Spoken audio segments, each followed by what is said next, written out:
Ludus Vulpes.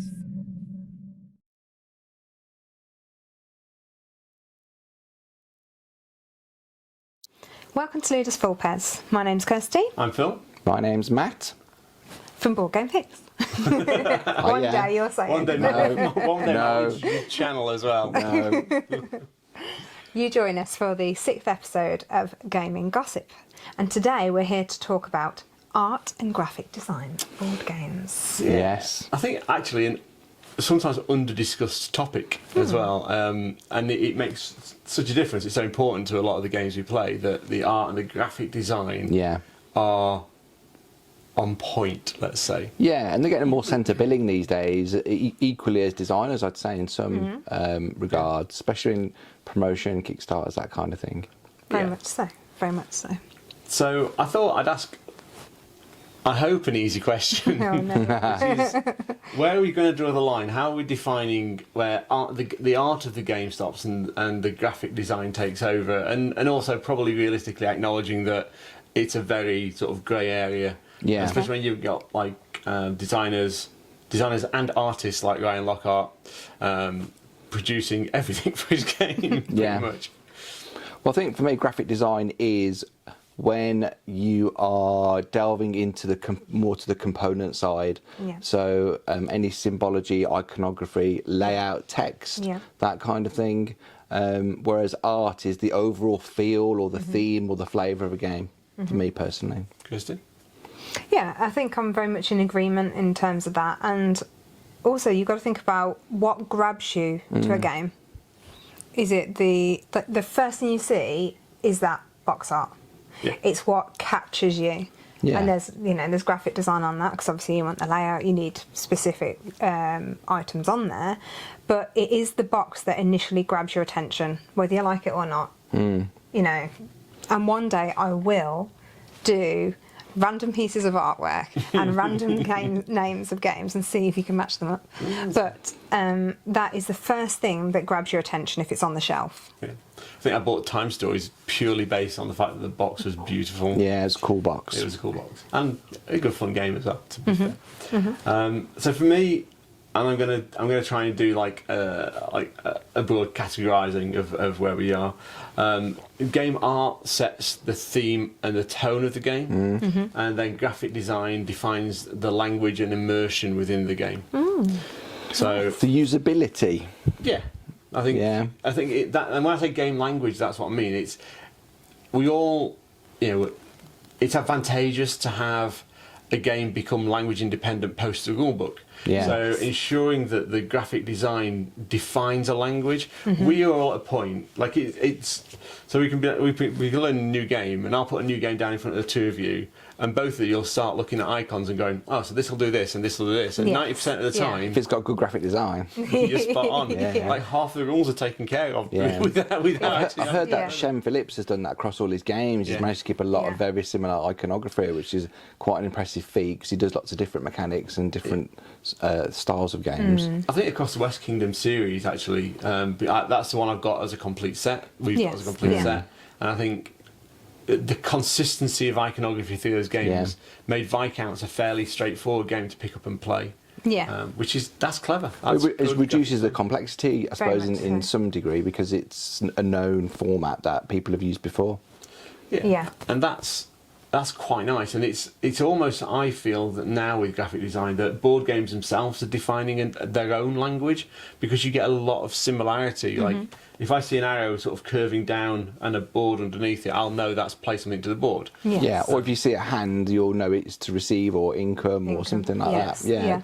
And I kind of like that. Yeah, the uniformity. It's interesting, isn't it? There's this like unspoken language that board gamers just get. Yeah. And I think for both aspects, for both art and graphic design, there is this urgent need for them not to be intrusive in gameplay. Yeah. And by that, I think that's why I think the graphic design is the language of the game, because if you can just look at the board and know what you need to do without having to think, right, actually, can someone just pass me the rule book, please? I think that immersion level increases. the playability of the game increases, and you end up in this kind of like almost zen zone where you're not actually noticing the graphic design, you're not noticing the artwork, but you're fully immersed in the setting, you're fully immersed in the rule system, and you're not being drawn out.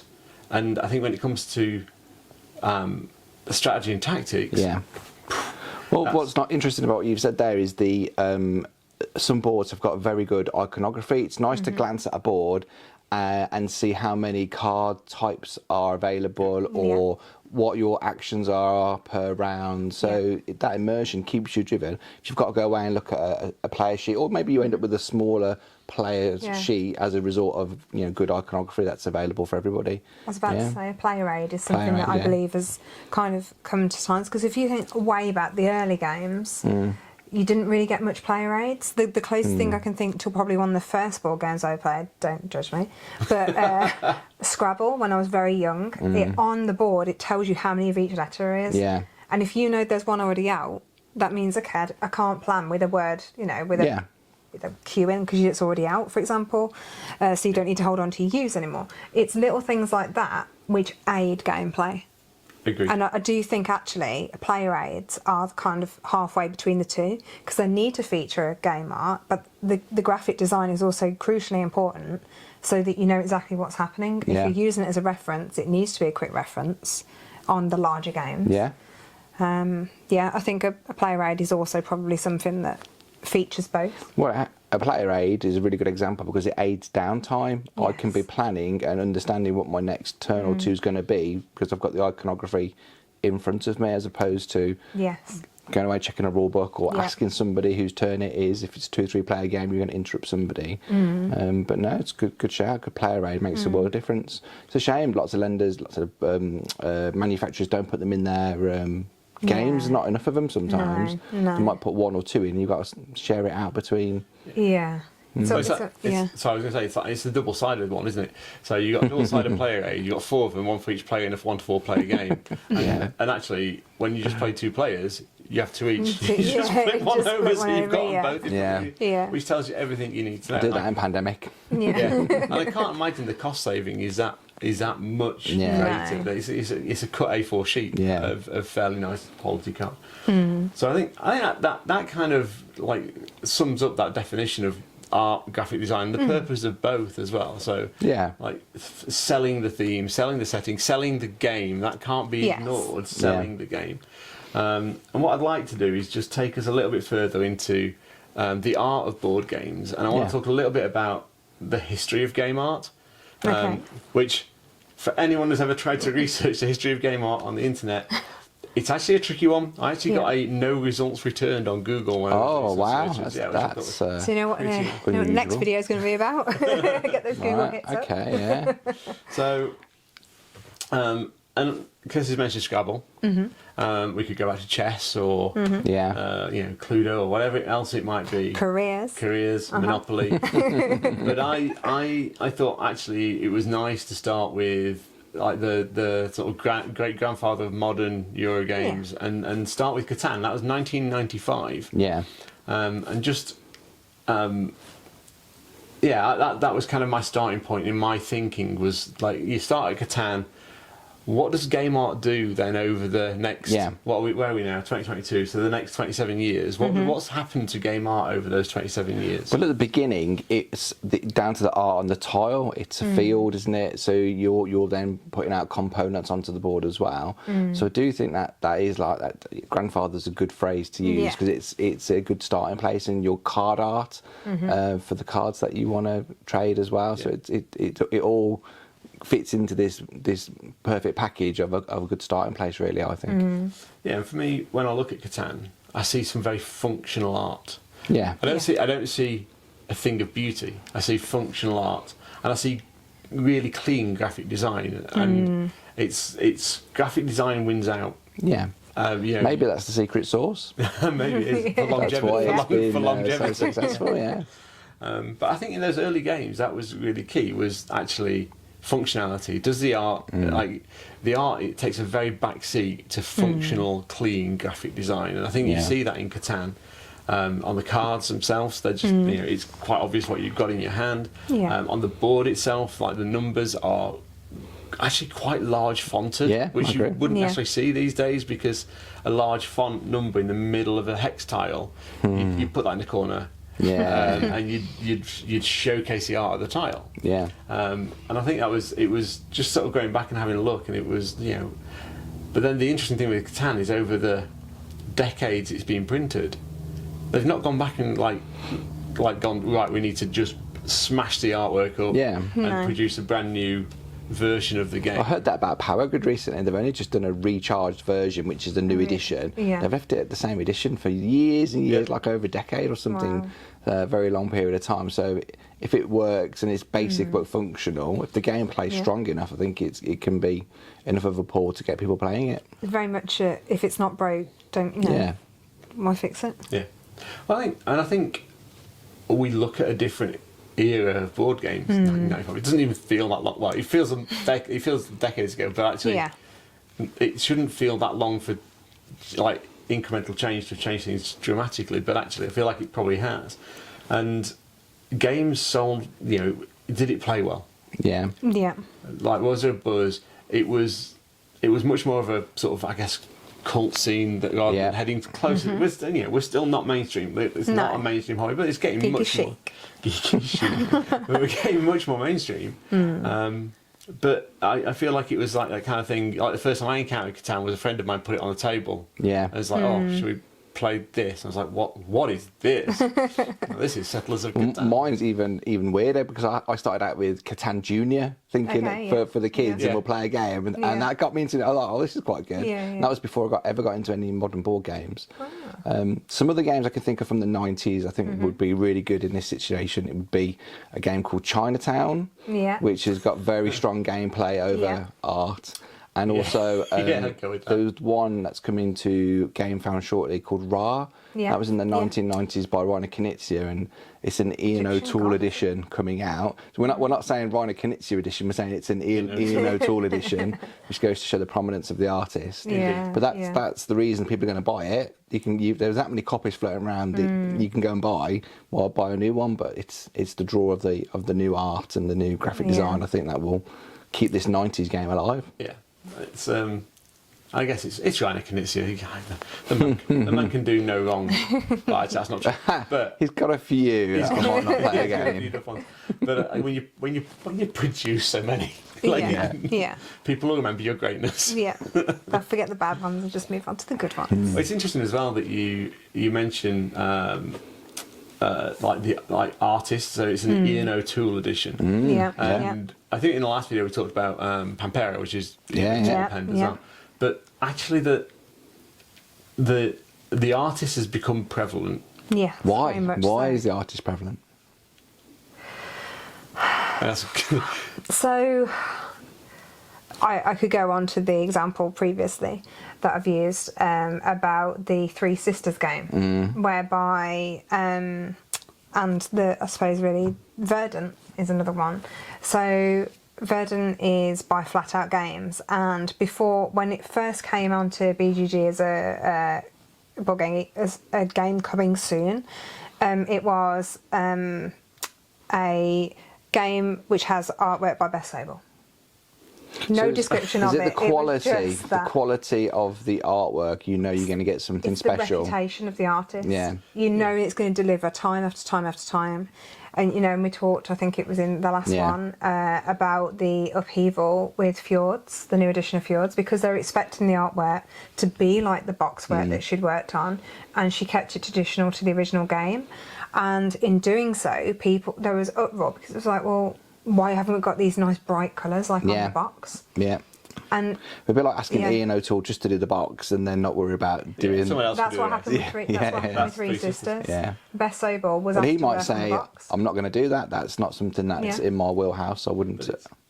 I feel like now as well, you can name Ian O'Toole, Vincent Detroit, Ryan Lockhart, Beth Sobel. Like you can just naming artists feels like a really odd thing to do with board games, and yet these days people can almost maybe name as many artists as they can designers, and that's interesting. Well, a fun that's fact fascinating. based on our conversation, I went away and looked at my board games, and one artist has done over 5% of the artwork of my Really? extensive collection. Go Yeah, on. In which one? Clement Franz. So if you're into Euro games, you'll There you know Clement Franz has done a lot of artwork. But yeah, he's so he's got a reputation for doing that's his style, and you kind of know the game I'm going to get based on the artwork.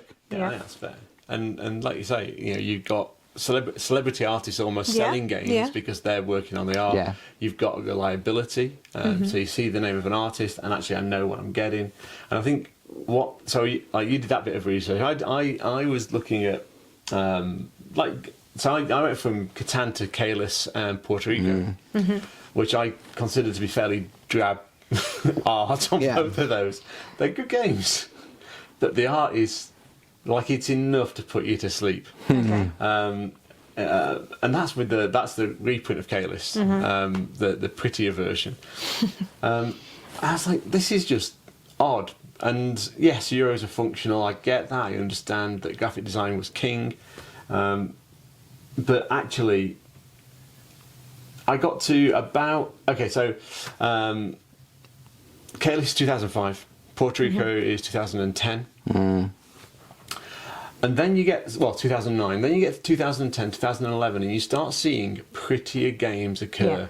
Yeah. Evolution. Have we got any idea why? I've got a couple of theories. Any idea why in 2010 games got prettier? I feel I know this. I feel that something quite large kicked out onto the market, and I feel that might have been crowdfunding and Kickstarter popped up around about that time, and it suddenly meant that people were creating prototypes that looked beautiful and had to be more enticing perhaps than originally Yeah, it's definitely elevated it, I would say, across the marketplace. to gain people's money and support. I'd say a Days of Wonder production that everyone was interested in. Which particular one? Oh, I would go with, oh my word, Colosseum? No, probably, yeah. Yeah. I think Days of Wonder actually championing great and beautiful art as well. I agree, yeah. But Shadows over Camelot. That's the famous one, isn't it? it is. I played a game with Phil of Shadows over Camelot. He helped us all the way through. We're about to get to victory in our first ever game of 7 players, and Phil was the traitor. And he won on the last I played it perfectly. turn. Yeah. I think like there were some publishers who just wanted to like raise the bar. I think also you've got 2009 is the launch of Kickstarter. Kickstarter starts in 2009. April 2009. Do you know what the first Kickstarter game was? I couldn't find it actually. It's Alien Frontiers was the first Was it Alien Kickstarter game. Frontiers? Yeah. And I think that there is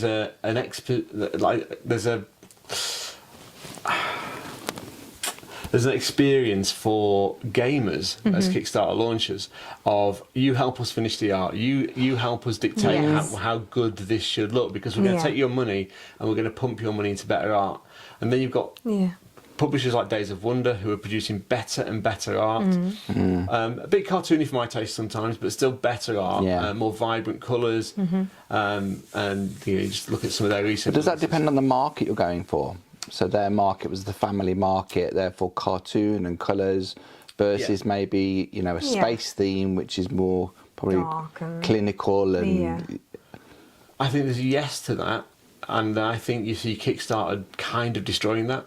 Okay. Oh, okay. Okay, so let's talk about a massive Kickstarter, which, from an art perspective, has probably fractured some people's minds, and that's Root. So Root is a massive Kickstarter. The art is so cute, right? They're like cute furry animals walking around the forest, in a bit of woodland, having a bit of fun. And then they start stabbing each other and killing each other and flying down and stealing that bit's land, and then you got this like raccoon thing going around and selling crap to people, and it's like, what the hell is this?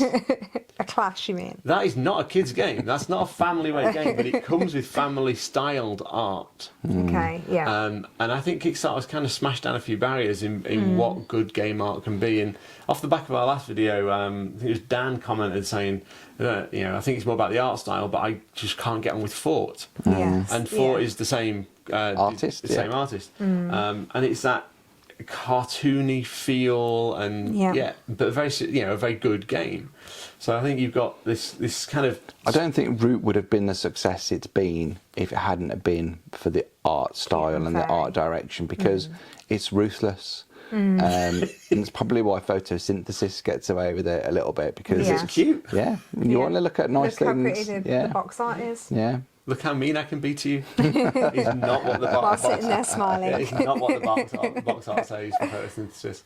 And I think it's fascinating that, and I think like some publishers are raising the game. I think Kickstarter just pushed the level of artwork and indeed graphic design through the roof. Yeah. And you see, I'm not saying it's a hard, fast cut-off, but I think feel like 2010, because I kept going through lists and going, like, games released in 2009 on Board Game Geek, games released in 2008, and I got to 2010 and they started to get prettier. And then prettier and prettier and prettier. And I would say conversely, rule books have got worse from time frames and deadlines. That's and interesting. Even the biggest game publishers like Awaken Realms have terrible rule books, and they rely upon their community to build player aids and rephrase their books to some extent. There's a lot of bad rule books out there that from Kickstarter games I've had. Yeah, and I think that comes into that piece where art and playability start to really like rub up against each other a little bit. We're going to produce some awesome art. We're going to sell you this game. Yeah. And we know how it plays as the designers, and we've put it into our rule book. Yeah. Unfortunately, that's in your head. Yeah. Not necessarily in everyone else's head when you read that rule book and then have to translate it into actions on the board. Like some stuff's unforgivable, like genuine proofing errors are kind of unforgivable where you've got the wrong wording there. But some of it is just, you need to really think about the actions you're trying to explain to somebody. And that's an element of graphic, like that proofreading, like rock solid editing is a part of I think the graphic design or the design feel, because you'll have a lot of graphical elements as part of those descriptions. Yeah, I think we take it for granted, speaking English, that the rule book's always going to be done well in English, whereas it's a multinational industry, and there'll be translations from German or Italian or French into English that we've got to understand and adopt. So I do think that plays a part, but equally it can be as simple as not having an example as to how to do your end game scoring, or the layout. You need to find one rule and it's just impossible. So a shortcut maybe at the back, because a lot of back pages of rule books are wasted from what I can see. They just put a bit more art on it. Messina was a good example recently where I think they put the setup and the quick reference guide on the back, so you're looking at one page, which I thought was clever. I think actually while we're on to Delicious Games, I think Prague has got a couple of question marks about its graphic design. Oh, really? That's interesting. Yeah, I agree. I was going to come up with one for Great Western, actually, just a very quick one, but it's so small, and for me, I think it is what we're saying about a translation issue, and so it's when you're buying your second worker, or I think it is the second worker, it's -1 coin, which makes it sound cheaper when it's converted to English, but actually it means it's one more coin. You lose one more coin. You lose one more coin. So it's one more than it's than the. I would almost say at this point in time it's the quintessential example of a adverse symbology. It's not an error, but it's just it's not intuitive, is it? It's a different, and it's one that everyone recognises now. Yeah. And I do wonder if it's that because it's one thing I always have to explain twice when I'm teaching Great Western, and I do wonder if it's a translation challenge, not a language challenge, because it's not, but just how a perception challenge. So perception, in German that makes in perfect sense, but in English to us it doesn't make sense, because like the reduction of one coin makes it more, right? But rather than it's one more. And a bit something that can be play tested out, can't it? That's the thing. If enough people mentioning it, then you'd consider changing it. So how much influence do publishers have over designers, and designers have over publishers? Although I feel like that's another gaming gossip. To be fair, that's in the original print, so I don't know what the new one's like, and it could have changed. So sorry, carry on. What was your example, Phil? My example was Praga. Yes, yeah. And actually, in fairness, I think Praga has a great board, very descriptive, very clear. Yeah. It is kind of busy at times, and the first time you play it, the market town at the bottom, where you're putting stalls out, that just isn't. That feels messy. Feels really clumsy. It feels like it clashes quite hard. But you said at first. Yes. Yeah, you have to play it once or twice, and then it's not anymore. But it's a real intimidation level. I found the same with Riders of the Ganges. It's a very busy board, but hopefully a good graphic designer will segregate out the important areas and simplify it for users. Agreed. The other thing with Praga that really frustrates me is they've got, like I say, a beautiful board, and then they've created this wonderful 3D element which makes the top half of the board unplayable depending on where you're sat at the table. It's really frustrating. It's like, I want to use the 3D element, but the gameplay is easier to deal with without the 3D elements. Yeah. Is it a detriment, do you think, not having it, or you just want to experience the full thing? Or I don't think the game certainly doesn't need it. I would play by choice without it. If the people around the table want the 3D bit, I'll put the 3D bit out. But for me, I can't, if I'm sat bang opposite it on the corner to corner, I can't see my score marker for a little while. The other thing I really struggle with is I have to stand up to have a look at what score I'm getting. What your benefit is along the side of the hunger wall. We appreciate the effort that designers are going to try these new things, and it's the same with the Everdell tree in that it can be a pain if you draw the sort of straw and you're at that end of the table. There's a style over substance element as well. It's kind of unnecessary, and I think that's where art playability starts to really I've got a few. One's a bit controversial. My first one isn't controversial at all. It's Boon Lake. My first play of Boon Lake, it was not very intuitive at all. No. I'm not sure why we had levers, why it's called Boon Lake and we're going round a river and we're going back and forth up a river, and it was not very fluid for me.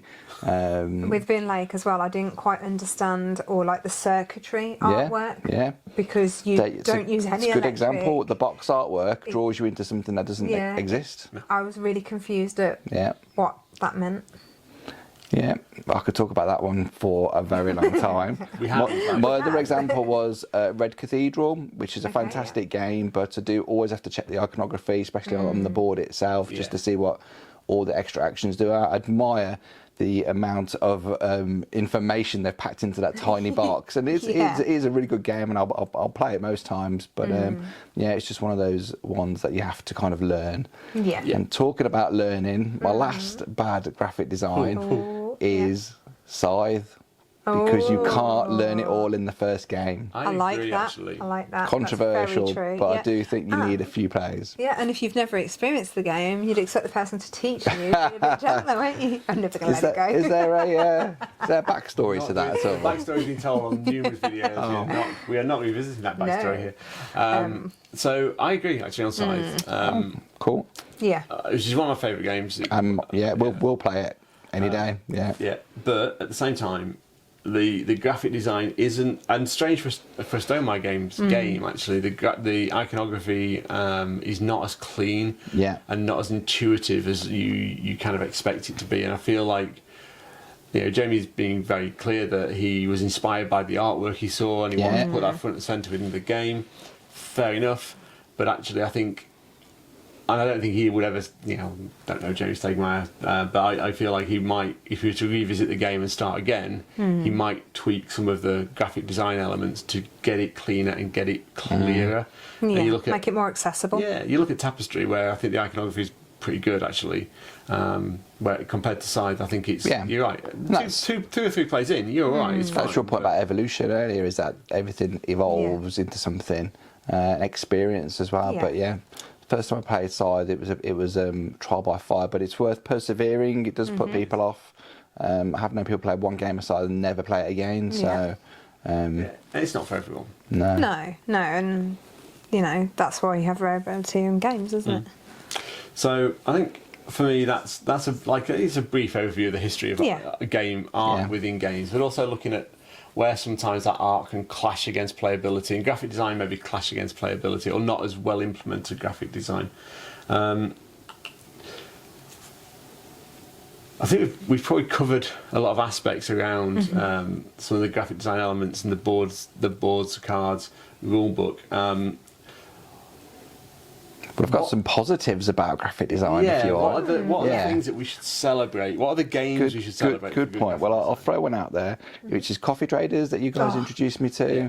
I feel like we Love mentioned Coffee it several times. We won't hang on it too much, but very clever graphic design, very well play tested. Yeah. Everything's understood after one play. I do think we could probably break it out and play it. Yeah, without too much rulebook burden. Another good game I found was Star Realms, which is a 2-player sci-fi game where you're defending bases and attacking other players, and it was just in first play after the races. It was really good. I think if you play Hero Realms, you get the same vibe from that, and I think it's the same with any well-established card game. Like, and they know what needs to be on the card and how to minimise the minimise text and make the information on the card quick and easy to understand. I think it's more common with engine builders. You need to have a very clean set of instructions. It's not even instructions, is it? It's just an icon. That one icon must mean something. It's a language. At the glance of a card. A language. It's a language for the game. Man, that's really good, There's one that actually goes against that, though. And for me, that's Wingspan. Okay. Because there tends to be so much text on a Wingspan card. Yes, the key feature is the artwork, and it is an engine builder, but it's a text engine builder. And you have your key, your key iconography as to where it can place and what you what you need to feed it to get it to come into your homeland. But every card is there's lots of different variations of cards, and there's a lot of text there. So if you're somebody that's not really into reading much, there's not much iconography there. It's a lot of reading. Yeah, I think. Yeah, there is a lot of text to go through on Wingspan. Mm. I think that for that you got some facts as well, haven't you? Yeah, and there's some flavour at the very bottom. Yeah, which is nice as well. Yeah, I quite like that. But if you're trying to look across and just say, oh, what's that one do? Do I get? And it's like, hang on, let me check that. Yeah, I could never look at your board, Kirsty, and say, right, I know that I'm going to get a worm every time you use that row. You'd have to. Just take it as a bonus, really. Yeah. Well, we're talking about cards, and I think one of the criticisms levelled at this game I'm about to mention is that it is absolutely themeless, which is Dominion. But I think part of the reason it feels so themeless is because they've got a lot of the graphics right in the game. It's an engine, it's a deck builder. Yeah, I think it's just very clean. It's like the first deck builder, and it's just icons, a bit of text. But what it does, it lends itself to speed, and the people I've played it with in the past who know the game, it's terrifying. They are finished waiting for the next turn, and I'm still finishing my turn. So that by having a good layout, good icons, you can get through the game very quickly if you're professional players. Yeah. If you're a pro Dominion player. But it's just, and then you've got the games that try and build theme on top of the deck builder. So you've got things like Clank and Clank in Space. And suddenly you have more text, a lot more text, because it's trying to pull flavour and theme in. You've got a huge piece of artwork, which is a distraction from the card. And in the Clank games, an element of comedy to that as well. But the art gives you a vibe and a tone for the game, tries to keep it fairly light in tone, so it's not getting a bit, because it can be quite competitive. So I think you've got like the cleanness of some of the cards in Dominion, and then you've got the things in like games like Clank where you're trying to put more theme into the game. You're trying to make it feel more thematic, but also you're then having to bring more text in to define abilities. So I don't know. It's cards. I think are a really good example of when graphic design is right. You can just go bang. Yeah. I agree. Yeah. So just while I'm on the subject of cards, there's obviously I just explained that Wingspan has quite a lot of text. I also think that Arc Nova is not, especially for the first few plays. Yes, there's a bit of iconography there, but there's a lot of text on most of the cards to say either this is what this does right now, or the I can't remember the blue cards, which are the sponsor cards. Sponsor cards. That's it. No, the action cards. The sponsor cards. Yeah, the sponsor cards, and it's kind of like you have to remember every time you do that, or if you the bears, every time you do a bear you get and actually there's when you're first playing that game, it's hang on, I just need to read through my cards to make sure I'm not triggering anything, in the same way almost like Wingspan. Yeah, Terraforming Mars as well. There's no way I've taken every benefit of every card in every game of Ark and over. And of course, every time you get a card with a brown sequence, you have to understand the end game scoring, and that's not always clear. And if you go to Board Game Geek, there's a lot of questions asked about the end game scoring cards. They do a separate glossary trying to detail a whole paragraph on that. So they are trying, which I admire. They don't have to. I don't think Terraforming Mars are particularly detailed in their card usage, but I think they wanted this to be a mass appeal game, and it's going that way, isn't it? Going that way. But it's, and actually, I guess that's card errata as well, isn't it? And correcting cards. I think one of the things Fantasy Flight do really well with their card games that they haven't always done well and have got so much better at is clearly defining procedural language. Like when I was playing X-Wing, there was controversy in version 1 of X-Wing around the word immediately on cards, because immediately indicates an interrupt. If this trigger happens, you immediately do this. But actually, the way the rules are structured, that wasn't the case. It's actually someone completes their action that triggers it, and then you do that thing that the trigger. Even if it's halfway through their action, they finish that part of their turn, do they? Gotcha. Okay. And so the word immediately was errated off all the cards. Obviously, it wasn't. I mean, you could go and get a black pen and rub it out, but the word immediately was errated off all cards for a period of time. But because they've made those mistakes, they don't make those mistakes that often anymore. And games like Arkham Horror, the card game, there are less and less card corrections in that because of mistakes they've made previously. And these days, I think they get, you're looking at procedural language because there's a word in bold. That word in bold says you're doing something that's a piece of a procedure. Gotcha. And they've just got it right. Yeah. So I think, like I say, cards, when you get them right, they're brilliant. When you get them a little bit wrong, they can be really frustrating and need a fair bit of correction. Yeah. So how about some positive examples of boards? I've got a couple I can think of. I played Stone Age again recently, which is a nice, simple layout, but the art, you've got people cooking near a fire, you've got people fighting a bear, you've got people collecting berries, so it's a whole township. And on top of that, you've got the utility of the graphic design telling people where to go. So I thought that was quite good, having not played it for a while. I used to play Pillars of the Earth, I think back in the day. That's also got a really beautiful board. So there are some good examples out there, but you should never be at the expense of function. No. And I think that's like where we talked about sometimes that the games may have swung a little bit too far away from function to busier boards that are a bit more cluttered and a little less space for the graphic design to sing. Yeah. So one of the boards that I love is, you've already mentioned obviously Coffee Traders. There's two actually. I really like Imperial Steam. I really like that one. I think it's a beautiful board. I think you can clearly see what you need to do, and it's just a really smooth game. It's high quality.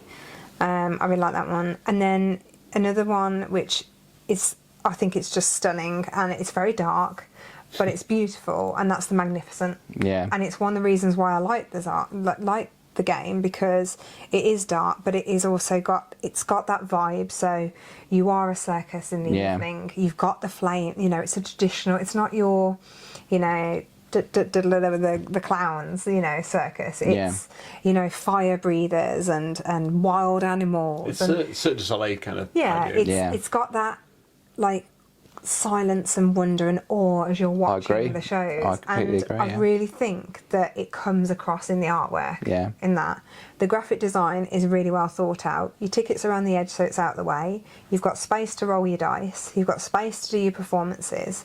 It's just, you've got the ability to use the different trainers. It's just I think, and obviously your travelling sections.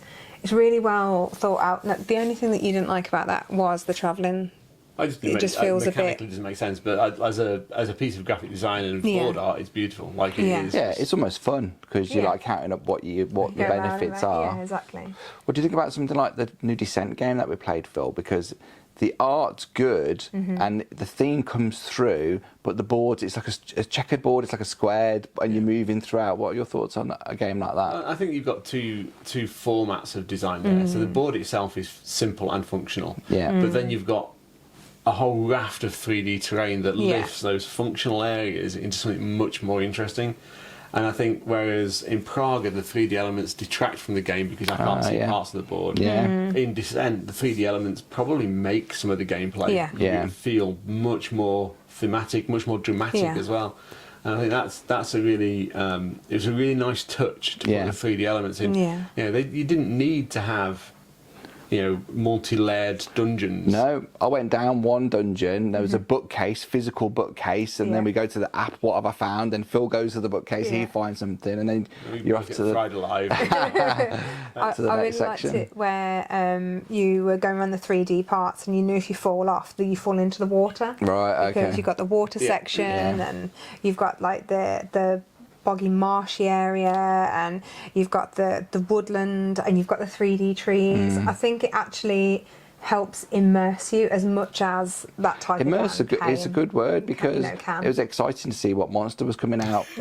So even like the screen elements factored in nicely to the gameplay, but it's not like a full art game, is it? It's the design of it is a you got some artwork on the cards, which met mixed receptions, a bit cartoony for some people, but then the boards the miniatures are pretty clean. The miniatures the artwork as well are stunning. I don't know. You forget that a miniature is artwork. Piece of art. Yeah, absolutely. So. That's Especially we mentioned Kickstarter, we didn't mention miniatures.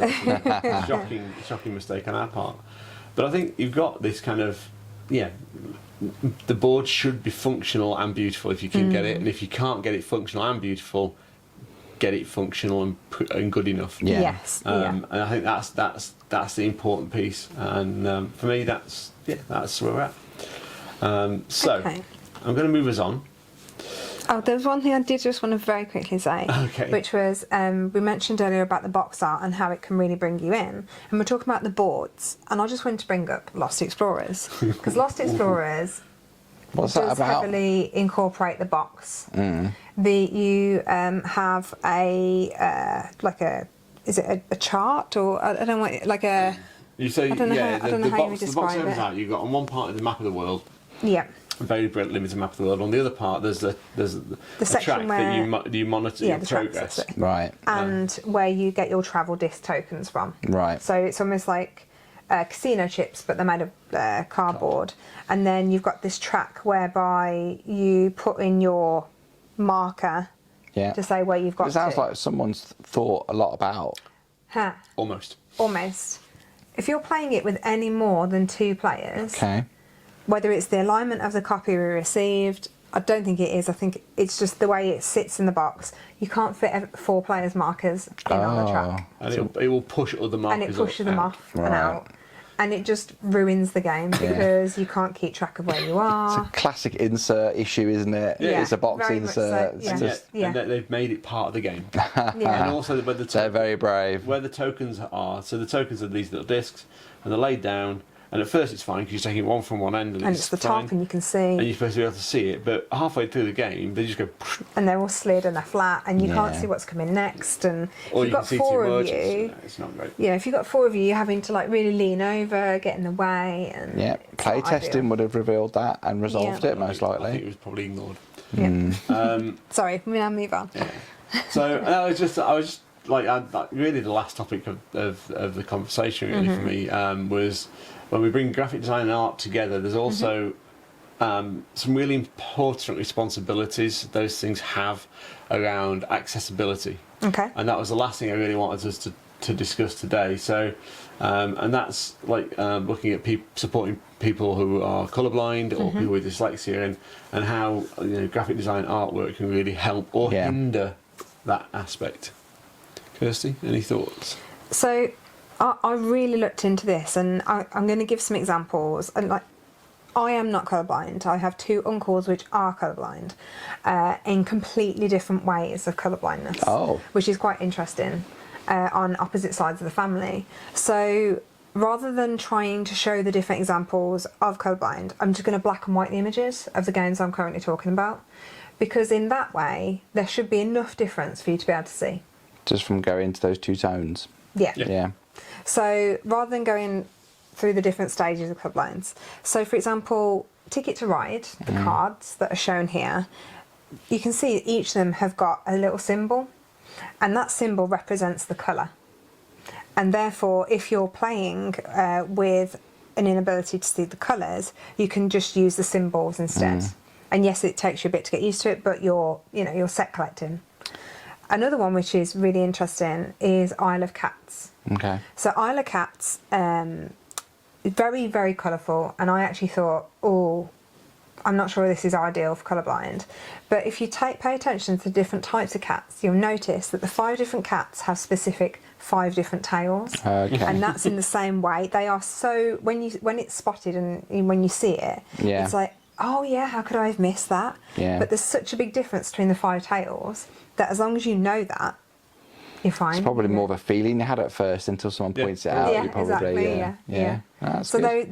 they're examples of ones that work really well. Yeah, good design. Yeah, and it's been thought out. There are a few issues with earlier copies of Ticket to Ride, whereby they didn't put the symbols on the tracks. Right. But newer editions of that do actually have the symbols on there, which helps. Cool. But I think those are two are quite good examples of where games have tried to make things more accessible. How about you, Matt?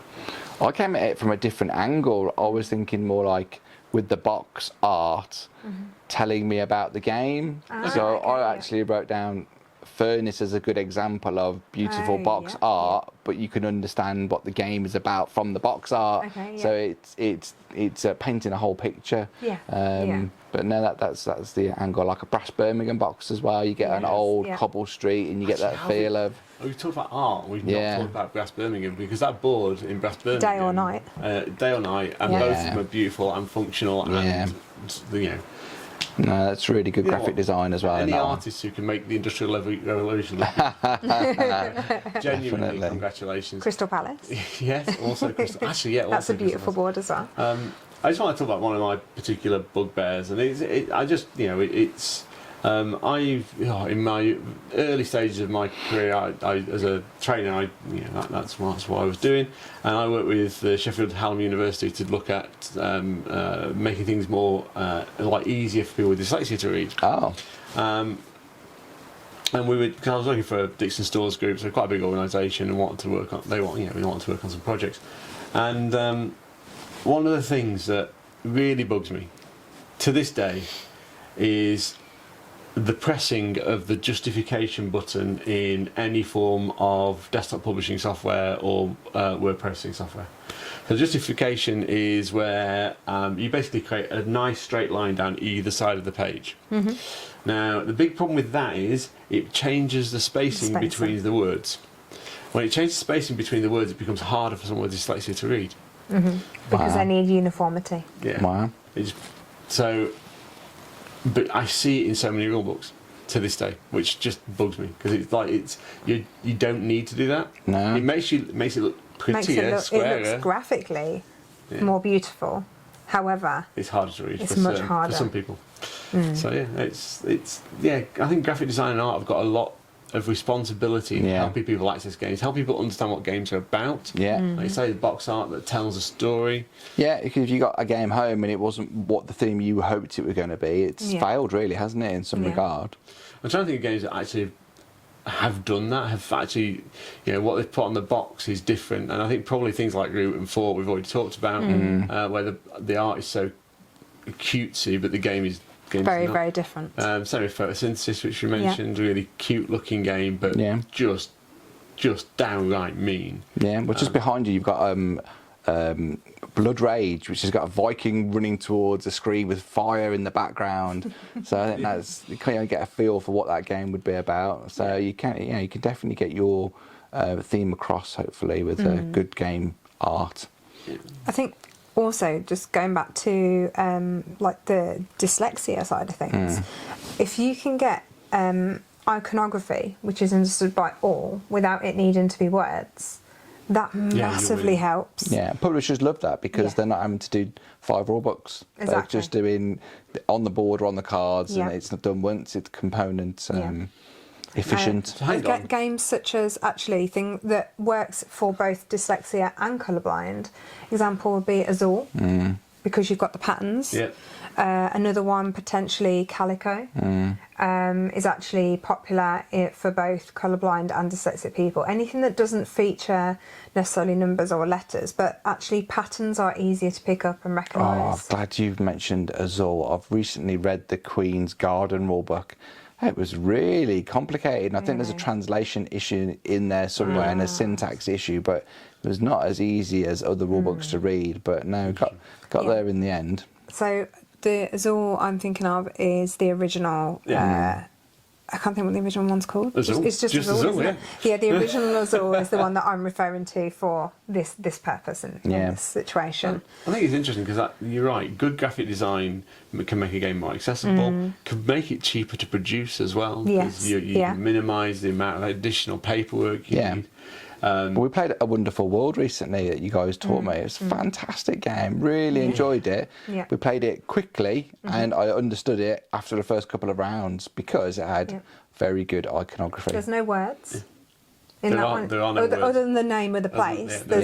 You're not having to read to get an understanding of what it is. It's a really good one. And actually, if colourblind, a little bit of an issue there because you can't always distinguish between the colours of the cubes. Yeah, but they happen in sequence. I would say the box is an issue there because it doesn't really tell you about the game either. On the actual cards. Oh yeah, fair enough. So you can't. So. And it's an abstract strategy card game. So it doesn't necessarily tell a great story, but it's okay. If you want to go like artists having fun, just look at Mysterium and Dixit and games like that, where the artists they're actually very good for people with dyslexia because there's no language. Yeah. So I think. For me, in conclusion, it's graphic design and art make a lot of the games we play. It has absolutely changed since 1995 in Catan. We have seen an absolute world come to life in colour and vibrancy, for reasons we've discussed. And I think we're in a position now where publishers, especially, and people developing games, need to keep a real eye to make sure that the artwork does stand out but doesn't distract from the game, doesn't make it harder and less accessible for people. And I think that's one of the real challenges for publishers in the future, is making sure that beautiful artwork they want to commission to get that game sold doesn't harm the gameplay and the accessibility of the game for people. No. So that's my final thoughts. Anyone else? No, I was just going to say pretty much the same really. Accessibility is key. The hobby is expanding to larger and larger groups of people. We don't want to cut people off from the hobby. Make games accessible. Definitely, and go with the art that you like. It's always nice to try new things, but if it's something that you're drawn to and you're interested in, go for it. Yeah. Okay. If you have enjoyed this video, please like and subscribe. We really appreciate that. Don't forget, we're also on Facebook, Instagram and Twitter. Just search for Ludus Vulpes. And don't forget, Board Game Pix exists. Thanks, Phil. Thanks, everyone. Thank See you soon. Bye. Bye.